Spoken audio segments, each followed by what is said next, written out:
Faster than a speeding bullet. More powerful than a locomotive. Able to leap tall buildings at a single bound. Look, up in the sky. It's a bird. It's a plane. It's Superman.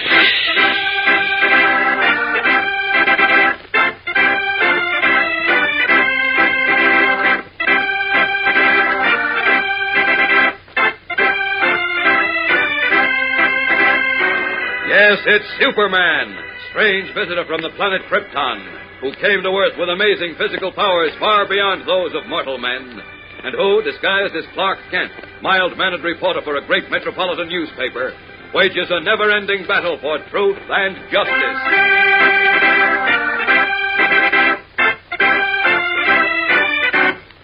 Today, as Superman enters a small dressing room in the Metropolis Auditorium where he had left Batman and Robin, he meets with a stunning shock. Great Scott. That's Robin on the floor. Robin, what happened? Oh, he's unconscious. I'd better get him to a doctor and fast. Up with him. There we are. Now, up and away! All right, gang, get set now for more Superman contest winners. You may be among these, so listen carefully. Rosemary D'Angelo, Pittsfield, Massachusetts. Thelma Parker, St. Mary's, Georgia. Edward Kennedy, Shreveport, Louisiana. James Miller, Milwaukee, Wisconsin. Jack McIlvaine, Alexandria, Virginia. Nancy Cowles, Pittsburgh, Pennsylvania. David Brazier, Deer Park, Ohio. Catherine Schlemmer, Whittier, California. Billy Whitney, College Place, Washington. Mickey McConville, Minneapolis. John Biggerstaff, Mahoningtown, Pennsylvania. Teresa LaBorge, Witherton, New York. Ann McManus, Cambridge, Massachusetts. Malcolm Friedman, Corvallis, Oregon. Bucky Zeitler, La Feria, Texas. Janet Baker, Sharon, Oklahoma. Michael Chewy, Harvey's Lake, Pennsylvania. Merlene Lawless, Grants Pass, Oregon. Dick Loosebrink, San Diego, California. Gladys Althoff, Powell, Wyoming. Kara McMahon, Lewiston, Idaho. Joan DeVore, Washington, D.C. Muriel Harrison, Fort McCoy, Florida. Geraldine Poisson, Freewater, Oregon. Ruth Horton, Livermore, California. Howard O'Connell, Wilson, North Carolina.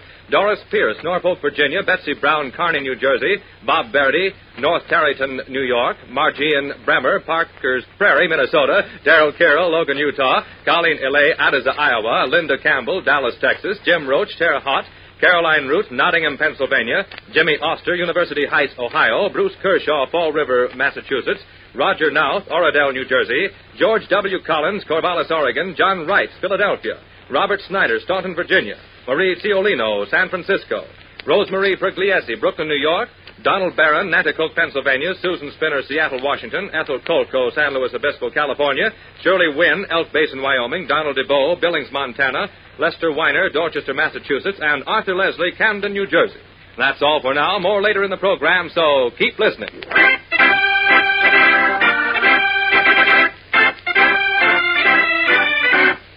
And now, the adventures of Superman. After telling Robin, his young companion, that he might never see him again, the famous Batman disappeared.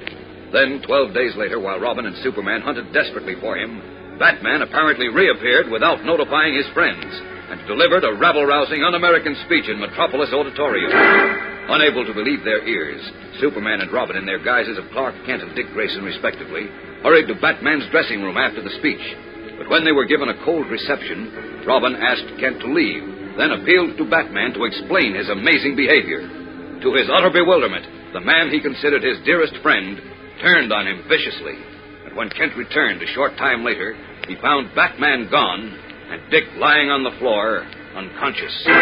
As Superman, Kent rushed Dick to the office of a nearby doctor, where the boy was treated for a scalp wound. Now, a little while later, Robin is again alone with Kent, heartbroken and close to tears.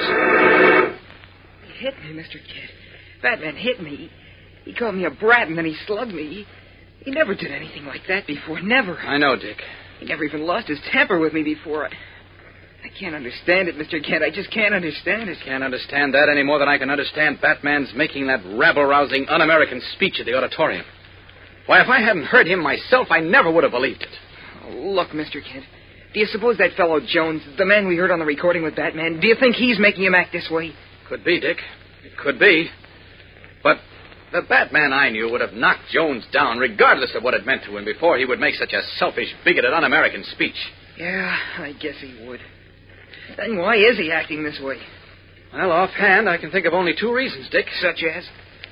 First, it's just possible that Batman doesn't know what he's doing because he's sick. Mentally sick as a result of something fed or injected into him by the mysterious Mr. Jones. But he didn't seem sick. His eyes were clear, and his voice, his movements, they were just the same as always. Yes, but his thoughts and his actions were entirely different from what they always were. No, Dick, I still say Batman is either sick or else... Or else what? Well, that's something I'd rather not talk about yet. It seems too utterly fantastic. Oh, come on, Mr. Kent. Tell me, please. No, I'd rather check my theory first. Look, Batman said he had another speaking engagement tonight in Willow Falls, didn't he? Uh-huh. All right, I'm going up to Willow Falls, and before this night is over, I'm going to find out if Batman is sick or, well, the other thing. Swell, I'll go with you. No, Dick, you're still a little groggy. Oh, no, I'm okay now. Honest. I want to go, Mr. Kent. I'd rather you didn't, Dick. I want to talk to Batman alone. Oh, well, okay. Good, fella. Now, get your coat on. I'll take you over to Jim Olson's house. Jim Olson's? Mm-hmm. What for? Because if my second theory is right, you may be in danger. So I'd rather you were someplace else than your home until I get back. Oh, don't worry about me. I can take care of myself. Well... Besides, until I know what gives with Batman, I want to be at home, in case he calls and needs me. Well, that's the way you want it. All right, Dick. I'll run you home, then I'll hop up to Willow Falls and have it out with Batman. Come on, let's go. After seeing Robin safely to his home, Clark Kent secretly resumes his true identity. Then, as Superman, he streaks 30 miles north to the bustling town of Willow Falls. There, after again assuming his disguise of mild-mannered, bespectacled Clark Kent, he approaches the Willow Falls Opera House. Crowds are filing into the building, outside of which is a life-sized lithograph of Batman in costume, and a huge sign which reads, "Batman speaks here tonight." Making his way to the stage entrance, Kent speaks with the doorman. My name is Clark Kent. I'm a reporter for the Metropolis Daily Planet. I'd like to interview Batman. He ain't here yet. You sure? It's 8:45, and I noticed he's scheduled to speak at 9 o'clock. I know, but he phoned in a little while ago to say he'd be late. You did, eh? Yeah, he's driving up from Metropolis, but he said he had some trouble with his car. Expects to be here about 9:30, thereabouts. I see. Do you mind if I come in and wait for him? No, I don't mind. Come on in. Thanks. As Kent enters the Opera House in Willow Falls to wait for Batman, Robin, in his house in Metropolis, tries to concentrate on a book. But restless and worried, he soon tosses it away and turns on the radio. A moment later, he snaps that off and takes to pacing the floor. Then, when the phone rings, he fairly leaps across the room to answer it. Hello? That you, Robin? Yes, Batman. Check. Listen, chum. Where are you, Batman? What's happened to you? I'm so worried I'm going nuts. Take it easy, Robin. I can explain everything. Oh, well, start explaining. Mr. Kent thinks you're sick in the head, but I know it can't be that. Ken thinks I'm sick, huh? Yeah, he went up to Willow Falls to see you. Is that where you are now? No, I'm in Metropolis. You are? Well, come on home right now. We can get this all straightened out. I can't come home now, Robin, Why not? because I'm on a big job. But big. Job? For the police department? Bigger than that. The government? I can't tell you any more over the phone. Listen, can't you use a hand on this job? Can't I help? Yes, that's the reason I called you. I need you, chum. Oh, now you're talking our language. Just say where and when, Pappy. You know where the old River Hotel is? The River Hotel. It seems to me I remember it. An old dump down on the waterfront? That's it. I'm there now. Room 314. 314. Check. Now get this. I'm listening. Keep this strictly on the QT.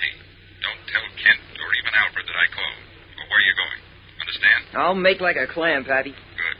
Get on your horse then, Robin. And get set for a big surprise. Now hurry.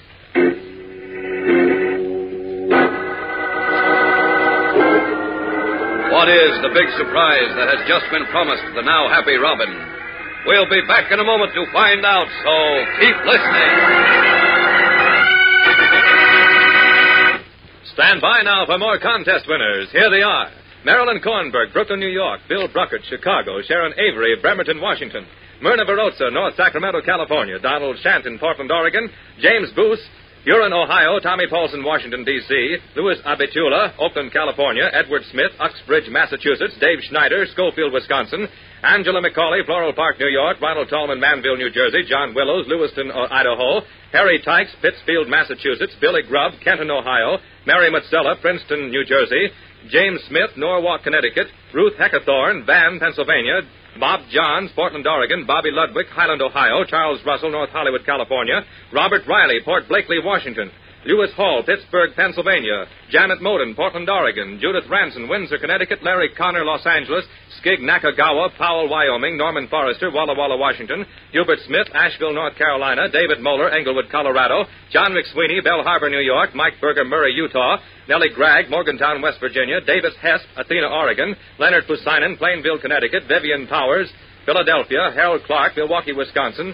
Raymond Dunhuber, Forest Hills, Long Island, Carol O'Brien, Jamaica Plains, Massachusetts, Joseph Hertzstein, Camden, New Jersey, John Caperna, Schuylkill Haven, Pennsylvania, Mary Tartiff, Lewiston, Maine, Mac Perry, Cherry Valley, Arkansas, James Morbeck, Chicago, Dora Clifford, Shelbyville, Tennessee, Gail Donnelly, Grant City, Staten Island, Jack O'Mara, Snyder, New York, Dennis Crimer, Roscoe, California, Floyd Weiss, Brooklyn, New York, and Randall Proffitt, Christiansburg, Virginia. That's all we have time for today, gang. If you weren't among these, you may be on Monday's list, so don't fail to listen.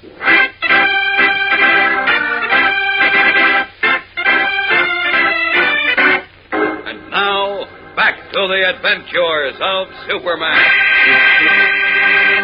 Dressed as Dick Grayson, Robin has just arrived at the River Hotel, an ancient, decaying, evil-smelling structure situated in an area on the waterfront where many of the shady element of the city congregate.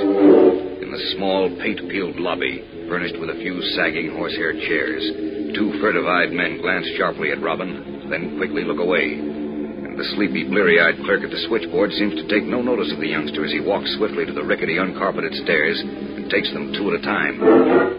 On the third and top floor, where a single small electric bulb only seems to make the shadows deeper, Robin reads the numbers with difficulty on the cheap, scarred doors.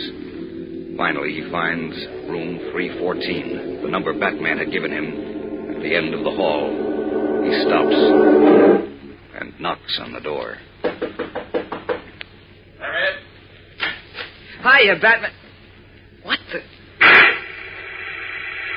Stepping into the room, Robin stops short as he sees a bald, heavy-set, unshaven man sitting in a chair facing the door. In his hand, the man holds a revolver, which he points at Robin. Another man, very tall and thin, in shirt sleeves, lounges alongside the door. There is no one else in the room. Then, as Robin starts to step backward, the heavy-set man in the chair calls out, Stay right where you are, sonny boy. Close the door, Lou. What's the idea? Where's Batman? You want to know where Batman is, huh? Yeah, what's so funny? Where is he? What goes on here? You'll find out, sonny boy. You'll find out. But you ain't gonna like it. No, you ain't gonna like it at all.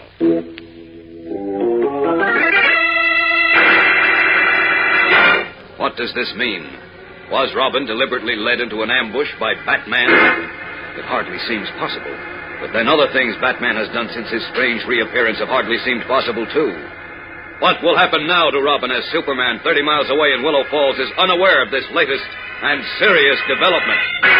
There's more excitement and baffling mystery in Monday's thrilling episode, gang, much more. So be sure to listen. Don't fail to tune in again Monday, same time, same station, for Chapter 5 of Batman's Great Mystery on The Adventures of Superman.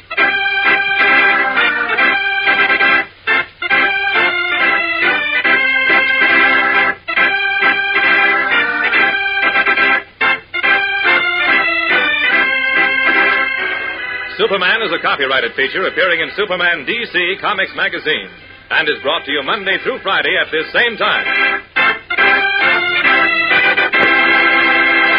This program came from New York. Stay tuned to your mutual station for Captain Midnight, which follows in just a moment. And right after Captain Midnight, you will hear Tom Mix and his Ralston Straight Shooters. This is the world's largest network serving more than 450 radio stations, the Mutual Broadcasting System.